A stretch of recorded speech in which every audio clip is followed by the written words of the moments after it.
What's going on, everybody? Thanks for tuning back into another video. Today we are in my garage. I have my Integra La Fea right behind me. We're going to be working a little bit on this car, going over some of the other stuff that I just actually picked up, and a few things that I got for the garage, cut some parts for the car, and if you guys notice, it's actually sitting a little lower and to the middle of the garage. So the car is back on the ground, so we're going to touch base on that, exactly what we put on the car, and what we have planned. So yeah, thanks for tuning in, guys. If you aren't already subscribed, make sure to hit the subscribe and notification bell, and let's start with that video. Okay, so right off the bat, you'll notice if you guys have already seen the past videos, the Integra used to be against this wall right here, and we're actually right in the center of the garage right now. Not exactly in the middle, but close enough. We got the Integra right here, super easy to work on. The front end is still loosely placed on. I haven't made brackets or anything. We'll touch base on why. But in the last videos, you guys also saw this was completely on jack stands. This is now on suspension. I actually picked up some used True Heart drag suspension, which are a pretty good deal. I forgot exactly how much I paid, but it was less than retail, still in very good condition. And you can actually see slightly in there, I got some Skunk 2 control arms, brand new camber kits. That's going on the top. The bottom already had the spherical lowered control arm bushings placed in it. That paired with the True Heart suspension, 18K rear, 12K fronts. It's gonna be a nice aggressive track style suspension. Super similar to what the blocks are. The blocks drags, they're also 18 and 12s, but at the time being, there weren't any available, and even from the manufacturer, they were back ordered, so I couldn't get any of those. Those came up, ended up getting them super easy. Then through my work, I ordered some blocks, spherical trailing arm bushings, got those installed right there. Now, I haven't really made videos on that, but if you guys follow my Instagram page, @SlowIntegra, you actually see this whole process. I showed you guys how to do that kind of behind the scenes, super easy. As for the wheels themselves, I just picked up some cheap rollers. They're like fake K1 wheels, and the car can at least sit on the ground with that while we get everything else figured out. But yeah, I'm pretty stoked. The car is back on the ground. I am, in these last couple days, finishing up a little bit of the fab work. If you guys don't remember specifically, I had these pie cuts were not there. I had this piping go straight up. Same for this one, go straight up. And that's just because I didn't have any more material to actually build the up pipes with. I actually got some more material and was able to finish that up. Now I added those 3 pie cuts into each one, and I got these pretty parallel. And I'm not 100% sure if I'm gonna do teardrops on them yet. I might end up just doing regular circles out the hood for the time being, and then add the teardrops in the future. But I'm pretty stoked on how that came out. Now keep in mind, this is obviously gonna get cut down pretty aggressively because you can tell where that bumper finishes, where that valve cover finishes, and that up pipe just keeps on going. So that's gonna get taken care of. Don't worry about that. So yeah, the up pipes are almost done. And to actually go ahead and weld that stuff, I had to pick up something, which you'll see over here, which is an argon regulator, but with 2 valves instead of 1, because we're actually gonna be back purging with this. This goes into my argon bottle for the welder that I have over there. And then this is just some hose that I picked up to actually back purge into the piping. That's gonna be later on in this video, so I'm actually not gonna show you that right now. That's gonna be later. As for the parts that I got for the car, obviously you saw the wheels, the suspension. Under the car, I can show you guys at another time. We're wrapping up the fuel system in terms of the fuel cell mounting and the radiator mounting. I've actually also posted that on my Instagram if you guys haven't checked that out. It's the easiest way to see the day-to-day updates. But for the fuel system, to almost wrap it up, I got some Vibrant -10 hose. This is gonna be for the feed. I actually got the black with the red stitching, that way it matches kind of the theme of the car right now. I think it'll look nice. For fuel pump, we actually got the Magna Fuel 750, and that's actually paired up with some radium fuel filters. And the way that I set this up was they're O-ring ORB fittings. So I ended up doing a male-to-male ORB straight to this radium filter, and then we go our -10 AN off of that. Now we have a radium post and a radium pre-filter as well, so we'll have everything nice to go, nice and fresh right there, ready to go. We have some extra fittings for off of the fuel cell itself, and then a fitting for the fuel rail. This is gonna go onto our Speed Factory fuel rail right there. Have it nice and easy. So yeah, fuel system is almost done. Last thing I need to buy for fuel system is just a fuel pressure regulator and the 4 injectors, which I'll probably end up getting sometime next month, just because those are the 2 more expensive pieces aside from the actual pump. But that will come, don't worry about it. As for what I was saying with the brackets, I have to make brackets for this. I just haven't 100% decided because I still need to do a little bit of body work on the actual headlight holes right here. This one is actually kind of rough. It's not a perfect circle right there, so it aims the headlights downwards, and the brackets are gonna have to be made wrong if I do it like that. So what I'll do, I'll end up opening that up a little bit, getting it to fit perfectly with the headlight, and then I'll make the brackets off of that. And man, I have been rambling and just talking about this car and quick updates. I'm sorry, it's been like a month or two since I've actually said anything about this car or the channel itself. And I wanted to film this update for you guys. Now, as for this fuel system, this is my first time opening it up. This is the actual fuel hose, and this thing is pretty nice. I'm gonna do -8. Also in this black and red stitching just to match it, and the -8 is actually going to be able to be my return and to the regulator. So got some stuff on the way also. Still have to buy a little bit more, but we're looking pretty good. And I think this was like maybe 15 or 20% more than the regular -10 black hose, and it just looks so much nicer. Look at that. The one thing that I am upset with Vibrant, that's actually a Vibrant hose right there. They used to sell the -16 black with red stitching that I could have used for the radiator hose, since my radiator is in the rear and I have AN lines. But they actually stopped making it with the red stitching, so I just have to get regular black one unless somebody has it laying around at a warehouse or something. But I doubt that'll be something that they've stocked since they've discontinued it. But anyways, we have to make the brackets for the Integra in the next couple weeks. I'm gonna finish the up pipes. The design itself got finalized last night, how it's coming up with the pie cuts. I think it looks pretty good. Let me know what you guys think about that in the comments, just because I like getting your guys' feedback. As for welding tonight, I'm waiting on the correct V-band flange to come in for the up pipe on the turbo itself, because the one that I have is slightly oversized. It's just tacked on at the time being, just to place it. Once I get the correct one, I can actually weld it on and weld the whole up pipe. Right now, I'm just gonna be doing a little bit of back purging and welding onto the wastegate up pipe, since that one's, my voice is cracking. Since that one is already ready to go and get welded, that's gonna be easy to weld. Now that I have the back purging and everything, I can just do it like that. And yeah, we're looking pretty good. This fuel pump itself is no joke. This thing is like super heavy duty. And a lot of people will do like a hose off of the actual pump. I know I mentioned I got these fittings. They'll normally mount it like this and in various spots. I'm actually gonna put this, how it is mounted just like that, right under the car, more than likely in the exhaust well, where the OEM exhaust goes, since obviously I have a hood exit. And then I'll make a bracket for this to sit like this and support it. And then just have it running right through that tunnel. I think that'll be perfect right there. But yeah, that's gonna be in a further video once I actually do the fuel system and all. I'll probably do a video on installing everything. I'm gonna go ahead and break out the welder. It's back here. And start hooking up my back purge kit and actually try to back purge this up pipe. All right, so here's my welder at the time being. It's an Eastwood TIG 200. I have a relatively small bottle, so that's gonna be my biggest enemy right now, given that I wanna run a lot more gas with the dual regulator. So right now, it's just a single line comes off the argon tank. This gets fed down through this hose back into the actual machine, which is perfect. We're going to remove this union right here. Obviously, first, make sure that the bottle is closed. I had it open a second ago for tacking something up. But we're gonna go ahead and make sure that this is closed. Remove this whole fitting right there. This union is gonna get taken off, obviously, so we can unthread that. And then it'll get threaded in place of one of these nipples. The other nipple will go straight to the hose, and from that other side of the hose, it'll go towards one end of the pipe that we're back purging. So if I'm welding the wastegate up pipe, I'll feed it in through one side, and then on the other side, I'll have a small hole for a little bit of argon to escape, but mainly for the oxygen to be pushed out first. Now, to do this correctly, you know, we don't always do that, I'm sorry.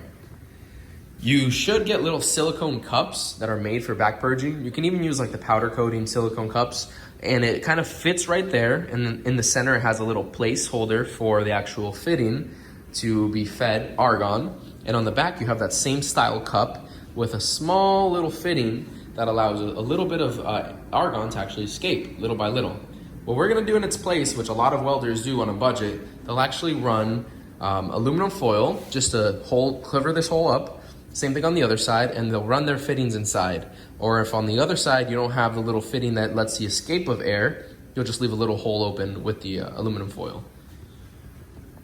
It's not the best thing to do, but it'll get us by in this case. I'm gonna try it out like that. Plenty of people have great success with it, and eventually down the line, I'll end up getting the kit for the cups and for that actual plug for whatever size, because they're different. They're tapered, so you can kind of run it between like 2 to 2.5 inches, for example, or 4 inches to 4.5 inches. There's like a range that you can do it, but there is a master kit that you can get that comes with most of the normal size plugs. So I'll end up getting that in the future. Just for the time being, I want to get this done and try it out with the back purging, and then in the future I can go ahead and get those cups. All right, so I got the regular regulator off. Regular regulator. Anyways, I got the dual one set up, all tightened up and whatnot. I haven't opened it yet. I have both valves closed on the side right here and the main valve closed as well. This one, like I mentioned before, goes straight to the machine. Already got that one all set up. This one just put that hose from that fitting. I only got a small hose. I should have gotten a lot bigger, to be honest. Straight to that little fitting right here. And I have some aluminum foil, like I mentioned, to wrap up the piping that we're actually gonna be welding. So this, I might have to set my welder sideways so I can bring it to my table, have a little more room, or actually this might be able to reach. I'll have it somewhere around here. Yeah, I might bring it a little closer, whatever. But yeah, so we're looking pretty good right there. I'm gonna go ahead and take the wastegate pipe off. I'm also gonna take the bumper off. That way we can have a little bit more room moving around and everything, and go from there. Really ugly how I did it, but I have basically balled up aluminum that goes in here. The actual fitting sits at the bottom of it, and then just the hose sticking out the top, and then just some on the other side. There is a small leak on the other side, but I'm gonna start probably about welding right around here, or actually, but I'm gonna give it a try. It's not perfect, but before anything, I have my bottle open all the way. I'm just gonna start by adding a little bit of argon. My buddy told me to start with like 5 CFM, and you can hear it, at least in person, you can hear it. You can hear it starting to leak out a little bit from that hose. So I'm gonna look up real quick on Google, to be honest with you, so I can learn along with you guys how long I should let this fill up for. And then I'll actually open up or turn on my welder and start welding. Okay, so I don't really have anywhere to set the camera down real quick over here, but what I'm gonna do, I've had it flowing for about 30 seconds, almost a minute. That's what I recommended, or what I read online that's recommended. I'm gonna go ahead and start welding, at least on this end right here. And yeah, we'll go from there. I'll put it on time lapse just to make it nice and easy, and I'll show you guys how it looks in just a minute.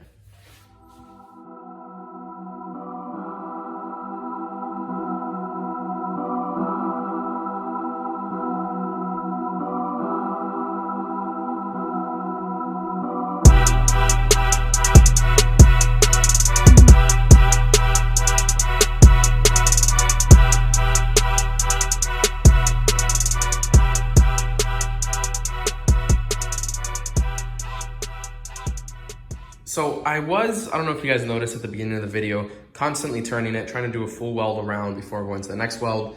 Come to find out, especially with something that has pie cuts, it is a pain because of all the curves. You have to get it to line up perfectly. So what I'm doing now, I'm welding section by section. I'm starting at one portion, then working my way up. Something I wanted to show you guys, I checked a second ago. I don't want to take it off because it's hot right now, but I took the aluminum foil out, and you can see inside it's actually welding a lot nicer than it was before. You guys can see online pictures of back purging before and after. But for comparison, I'm not very good at TIG welding stainless like this, so I'm still definitely learning. This first weld was with a thicker filler than the others. The others was just like a thinner.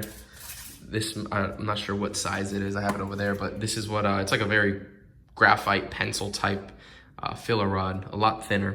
And that's what I got the rest of them. I cleaned these two up with a wire wheel just so you can see a little bit better. But I'm not getting any nice colors or anything. And a couple days ago I was TIG welding and it came out super nice colors. So I guess I'll keep on practicing, seeing what I can do better to get some nicer colors and better coverage and whatnot. But for those of you who do have experience welding, let me know what you think of these. Obviously they're not anything nice or anything. They're just, you know, me learning here at home and trying to get a little bit better. But why is this that color, you know? Pretty much is what I'm wondering right now. I don't know. I'm gonna keep on welding for a little bit more. I'll probably end up, to be honest, finishing the up pipe for the wastegate tonight. It was 30 minutes what it took me to do all this, but that was with the first couple minutes it was setting and moving and doing all these other things. So realistically, maybe in about an hour I should have this wrapped up, and yeah, we'll see how it goes from there. All right, just turned my machine off. Matter of fact, I'm almost out of argon too, so it was at the perfect moment. So let me go ahead and close what's left in the bottle. I'm gonna get this refilled tomorrow. That way I can do the up pipe once the V-band clamp comes in, or the V-band itself. But yeah, as for the wastegate up pipe, it is completely TIG welded. This is, like I mentioned before, with the back purging, TIG welded on the outside. Now, it isn't my best work. It's definitely not even what I would consider good work, but it's all together. It's very inconsistent in some spots, but you know, this is all part of the learning curve. And regardless, I'm happy with it, you know, something that's going to go on to my car. Eventually, my plan for this car, I mean, this is going to be in the future. Once, like, you know, I do some more practice and whatnot, and I eventually get into another material of welding, I really want to do titanium exhaust, as well as the wastegate up pipe and the intake piping. But who knows? That's just an idea, really. I'm one of those people that like to change up their setup very often, even if it runs perfectly fine. So I don't see why not in a couple months, maybe in like a year or something, I might just end up redoing the up pipes or making it maybe a bumper exit or a fender exit or something. Who knows? I really enjoy doing that. But I'm definitely going to do titanium in the future just so I can dabble with that. But I want to dial in my steel first. The wastegate was like a nice little play right now, but I'm really looking forward to doing the up pipes either tomorrow or later on this week. And then for the turbo, excuse me. And then I'll show you guys, obviously, how that comes out and everything. So it is the next day right now. I'm actually on my lunch break from work. Obviously, Real Street Performance. It's too much light. But yeah, I'm on my break right now from work. I'm actually on my way to go get some lunch, and there's a boba tea place around the corner that I've been wanting to try out as well. So let's go try some boba tea. Say it's pretty good. I've had it, I think, once before. And yeah, let's go have a little lunch break. Another cool thing I wanted to mention about this car actually died on me a couple days ago, and I was using my girlfriend's car to drive around last couple days. It's back up and running perfectly. So I had gotten off the highway on my way to work, stopped at the light, was gonna make a right-hand turn, put it in first, car completely shut off. I was able to get it to limp to work, but it was like ignition was in and out, cutting out crazy. So I ended up just doing an Amazon Next Day Prime distributor, got it shipped out, and the car started right back up afterwards. But these 90s and 80s Hondas really have those issues that once you get to this type of years, they start to have those kind of problems. You know, the ignition starts going out. Burton Racing makes an awesome kit that eliminates the need for those internal components to actually run well. It just does a whole coil unplug kit, which is an awesome kit. This is just what I'm doing for the time being, just a regular $60 Amazon Prime thing. Definitely won't last long compared to the OEM distributors, how those last forever. But it's a nice little thing to get me going in the meanwhile. So yeah, let's go try this boba tea right now. Made me think of Boba Fett from Star Wars. And yeah, should be pretty good.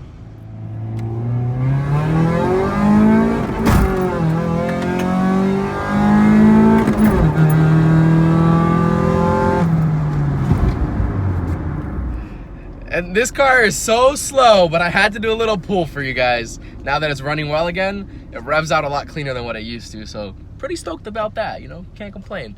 Little beater B18 actually still gets it. It chirps enough in second that pushes this out the console. If you guys follow me on Instagram, you already know I do pulls in this like every other day. And even though it's slow, it still gets it, guys. So it's supposed to be right next to Domino's, and looks like it's actually closed down. Oh well. That kind of blows, but it's all good. There's actually Taco Bell right next to me, so I'm gonna grab some quick lunch right here. I try to bring lunch as much as I can to work because it's healthier, it's cheaper, and I don't know, it's overall easier than having to go out and whatnot. But, you know, when duty calls, you just gotta send it, Bobby, sometimes. So yeah, let's get a little Baja Blast, maybe a little Crunchwrap Supreme, you know, and head back to work. Baja Blast, got me my Taco Bell, you know, safety first, my little Crunchwrap Supreme. Very nice. Let's get back to work.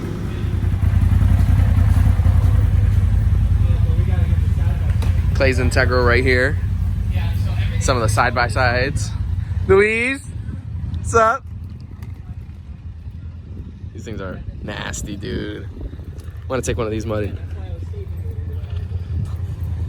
So, if I were you, some new additions, guys.